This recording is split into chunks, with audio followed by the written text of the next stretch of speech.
আসসালামু আলাইকুম। কেমন আছেন সবাই? আশা করি সবাই অনেক ভালো আছেন। এই যে এই জায়গাটি দেখছেন, এই জায়গাটিতে মূলত এই পুরো ভাটার যে 5 মাস থেকে 6 মাস আগুন চলে, তা সর্বপ্রথম আগুন দেওয়া হয় এই জায়গা থেকে।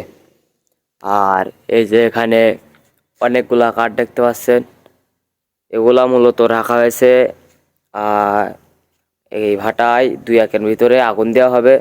তো এই কারণেই প্রস্তুতি নেওয়া হচ্ছে। এখানে দেখেন অনেক কাঠ এখানে সাজিয়ে রাখা হয়েছে, কারণ আগুন দেওয়ার সময় অনেক কাঠেরই প্রয়োজন হয় এই ভাটায়।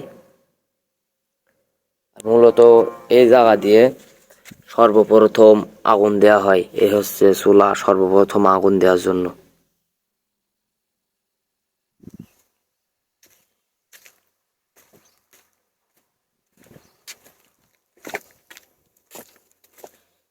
এই যে চুলো দেখছেন, এই চুলো এখানেই এসব কাঠ মারা হবে।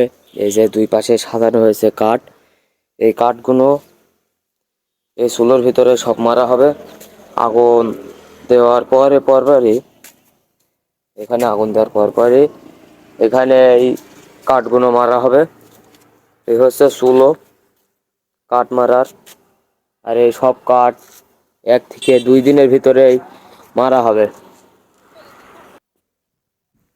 এই ভাটার আগুন দেওয়ার পুরো প্রসেসটাই আমি আপনাদের মাঝে তুলে ধরার চেষ্টা করব। আজকে হচ্ছে সোমবার, বুধবারের দিন এই ভাটায় আগুন দেওয়া হবে। সো আমি পুরো প্রসেসটাই আপনাদেরকে তুলে ধরার চেষ্টা করব ভিডিওর মাধ্যমে। ধন্যবাদ, সবাই অপেক্ষায় থাকবেন।